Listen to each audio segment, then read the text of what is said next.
하나님이 정말 선하시다면 고통과 악을 멸하고 싶으실 테고 또 정말 전능하시다면 당장이라도 그것들을 제거하실 수 있을 텐데 그런데 왜 세상에는 여전히 이 말할 수 없는 고통과 아픔이 존재하는 걸까요? 와, 시작부터 진짜 뼈를 때리는 질문이네요. 안녕하세요, 청취자 여러분. 오늘 저희 아가페 아카이브가 아주 무거운 하지만 반드시 짚고 넘어가야 할 주제를 들고 왔습니다. 네, 맞습니다.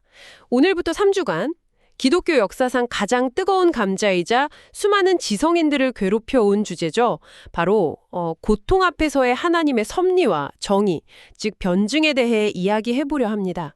사실 지난주에 저희 SNS에서 청취자 여러분을 대상으로 설문조사를 했었잖아요.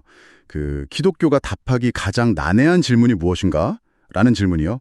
그런데 결과가 정말 놀라웠어요. 네, 저도 봤습니다. 예상은 했지만 압도적으로 하나님이 완전하시다면 왜 세상에 고통이 존재하는가라는 질문이 1위를 차지했죠. 맞아요. 특히 비그리스도인 분들이 훨씬 더 날카로운 질타를 쏟아내셨거든요. 그만큼 이 세상의 아픔에 대해 창조주의 책임을 묻는 목소리가 크다는 거겠죠. 그렇죠. 그래서 저희가 야심차게 3주 시리즈를 준비했습니다. 우선 1, 2편에서는 금세기 최고의 기독교 변증가로 불리는 C.S. 루이스의 두 명저, 고통의 문제와 헤아려 본 슬픔을 통해서 이 주제의 이론과 실제를 파헤쳐 볼 거고요. 네. 3편에서는 저희가 제안하는 새로운 관점을 나누고자 합니다. 본격적인 시작에 앞서서 오늘 다룰 책의 저자인 C.S. 루이스를 짧게 소개해드려야겠네요. 루이스는 원래 하나님이 없다고 철저하게 믿던 사람이었습니다. 네, 철저한 무신론자였죠. 어린 시절 어머니의 죽음을 겪으면서 하나님이 있다면 이럴 순 없다라고 분노했던 사람이거든요. 하지만 치열한 지적 탐구 끝에 기독교 최고의 변진가가 되었습니다. 하나님을 부정하던 자의 논리를 누구보다 잘 알았던 사람이 쓴 고통의 해답이라니. 벌써부터 궁금해지는데요. 청취자 여러분, 다들 준비되셨나요? 자, 그럼 이번 심층 탐구 바로 들어가 보시죠. 좋습니다. 오늘 우리가 파헤쳐볼 이 모든 논의의 가장 밑바닥에 있는 핵심 질문부터 시작해 볼게요. 루이스가 어떻게 무신론자에서 생각을 바꾸게 되었는지 그 출발점을 좀 짚어주실까요? 루이스의 접근법이 정말 흥미로운 게요.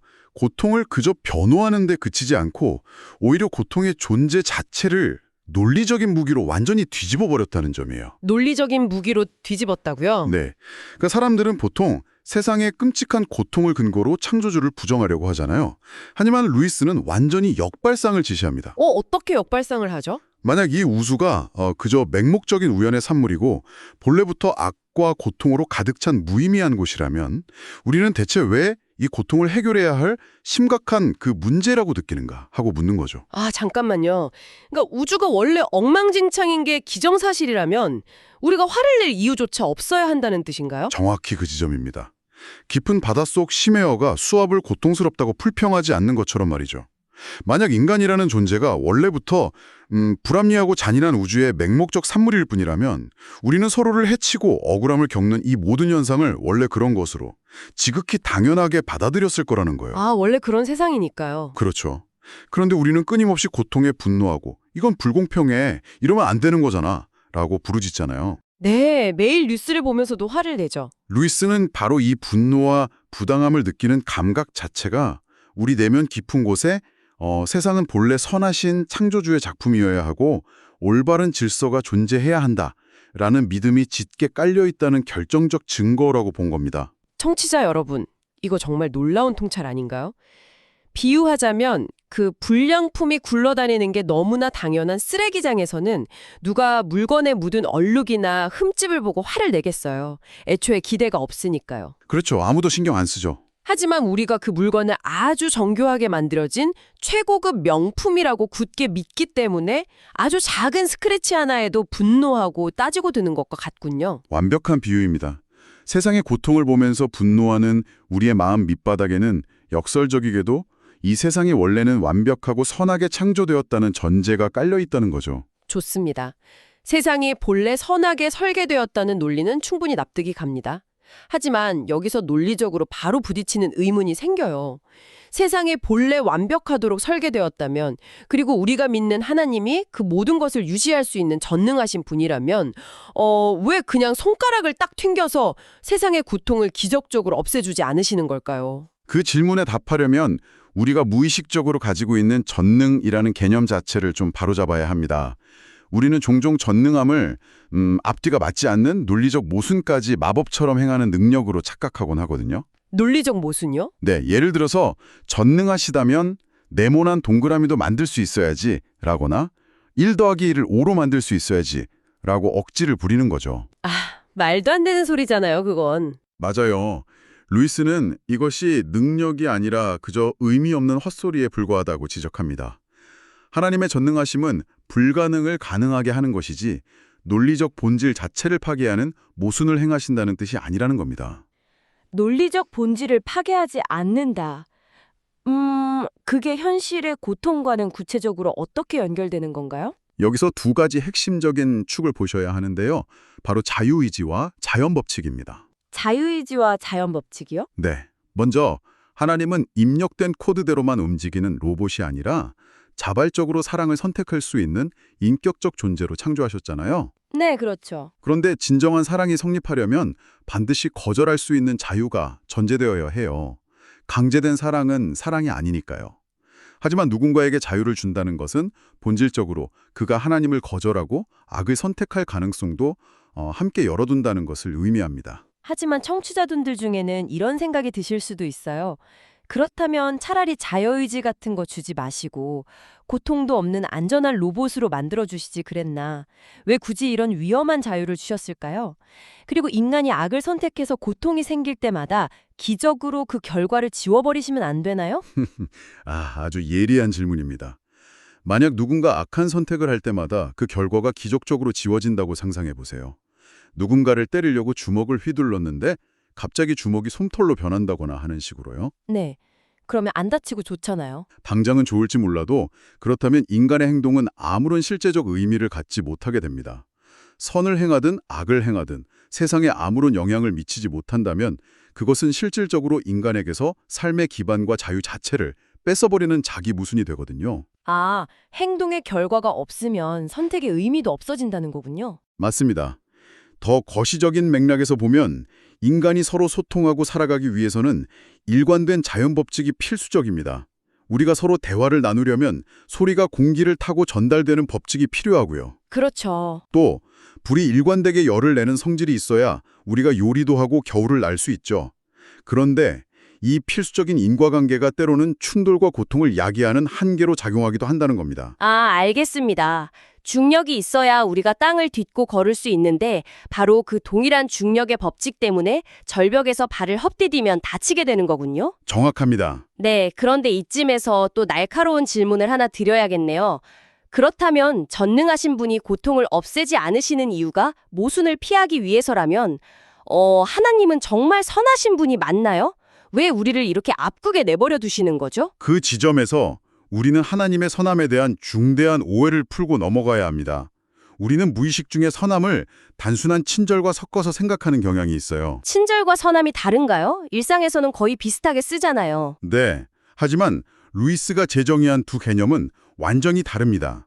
단순한 친절은 상대방이 어떤 상태이든 그저 당장 편안하고 기분 좋게를 바라는 약간 얄팍한 마음이에요. 예를 들면 어떤 게 있을까요? 예를 들어 손자가 양치질을 하기 싫어하고 초콜릿만 먹고 싶어 할 때 당장 우는 아이를 달래기 위해서 초콜릿을 쥐어주고 충치가 생기든 말든 내버려두는 무책임한 할아버지 같은 거죠. 아, 당장은 덜 귀찮고 친절해 보일지 몰라도 결코 선한 행동은 아니네요. 바로 그겁니다.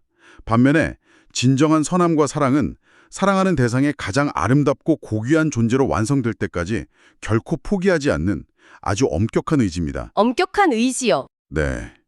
인간은 스스로 타락해서 부패한 상태이기 때문에 이런 우리에게 다가오는 선은 달콤한 솜사탕이 아니라 쓰디쓴 치료의 형태를 띨 수밖에 없다는 것을 강조하고 있어요. 맞습니다. 수술 중에 환자가 아파한다고 수술을 중간에 멈추고 그냥 덮어버리는 의사는 친절할지는 몰라도 결코 선한 의사는 아니죠. 우리를 완치시키기 위한 수술대 위의 아픔이라고 생각하니 고통의 결이 다르게 느껴지네요. 그렇죠.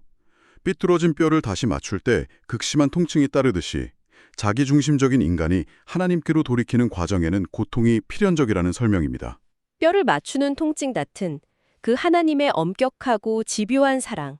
이거 좀 추상적으로 들릴 수 있는데 루이스가 제시한 4가지 감각적인 비유가 있잖아요. 이걸 구체적으로 좀 살펴봤으면 좋겠습니다. 네, 루이스의 천재성이 돋보이는 부분이죠. 복잡한 이론을 이 4가지 비유로 완벽히 설명해냅니다. 첫 번째는 예술가와 작품의 비유예요. 예술가요? 대충 그린 낙서는 그냥 버려두지만 심혈을 기울인 걸작은 완벽해질 때까지 계속 깎고 수정하잖아요. 그 과정이 도화지나 대리석 입장에서는 고통이겠지만 그만큼 포기할 수 없는 걸작이라는 뜻입니다. 와, 내가 대충 그린 낙서가 아니라 완벽해질 때까지 다듬어지는 걸작이라니 위로가 되네요. 두 번째 비유는 뭐죠? 두 번째는 인간과 개의 비유입니다. 숲속의 야생개는 본능대로 막 살지만 사랑받는 개는 훈련의 고통을 겪어야 하죠. 하지만 그 훈련을 거친 후에는 인간의 동반자라는 훨씬 더 높은 차원으로 끌어올려진다는 겁니다. 청취자 여러분은 이 비유들 중에 어떤 비유에 가장 마음이 찔리시나요? 저는 개인적으로 이 두 번째 개의 비유가 잊히지 않네요. 훈련받을 땐 억압 같고 주인이 밉겠지만 그 훈련 덕분에 추운 길거리가 아닌 주인의 따뜻한 거실에서 함께 온기를 나누는 존재가 되는 거니까요. 정말 공감되는 포인트입니다. 세 번째는 아버지와 자녀의 비유예요. 자녀를 방치하는 대신에 그 인격과 미래를 위해서 엄격한 훈육을 하는 진짜 아버지의 사랑을 말하죠. 네, 잔소리 안 하고 다 들어주는 부모가 좋은 부모는 아니니까요. 마지막 4번째는요? 남편과 아내의 비유입니다. 아내가 파멸의 길로 가는 것을 결코 그냥 두고 보지 않는 진정으로 사랑하기에 느끼는 거룩하고 질투하는 사랑을 의미합니다. 와, 4가지 비유를 다 듣고 나니까 고통이 그냥 맹목적인 게 아니라 어떤 목적이 있는 도구임을 깨닫게 되네요. 그렇다면 고통은 우리 삶에서 구체적으로 어떤 기능을 수행하고 있을까요? 여기서 이 책의 핵심 구절이자 루이스의 가장 유명한 통찰이 등장합니다. 아, 그 문장인가요? 네, 하나님은 쾌락 속에서 속삭이시고 양심 속에서 말씀하시며 고통 속에서 소리치십니다. 고통은 귀먹은 세상을 불러 깨우는 하나님의 메가폰입니다. 메가폰이요? 귀먹은 세상을 깨우는 사이렌 같은 거군요. 맞습니다. 인간은 평안할 때 자신이 삶의 통제자라는 아주 얄팍한 환상에 빠지거든요. 양심의 속삭임 정도로는 절대 그 교만에서 깨어나지 못합니다. 그렇죠. 내가 다 잘나서 잘 사는 줄 알죠. 고통은 바로 이 자아의 요새를 무너뜨리고 진실의 깃발을 꽂아서 하나님께 항복할 수 있는 다급한 경보장치입니다. 그리고 이 고통의 목적, 즉 치료와 회개가 달성되고 나면 아주 놀라운 일이 벌어집니다. 놀라운 일이요? 어떤 변화가 생기나요? 고통에 살균 소독된 악이 되어서 더 이상 증식하지 않고 마침내 창조주와의 영원한 연합이라는 기쁨으로 이어진다는 희망찬 결론에 도달하게 되는 거죠. 와, 살균 소독된 악이라는 티연이 정말 전율을 주네요.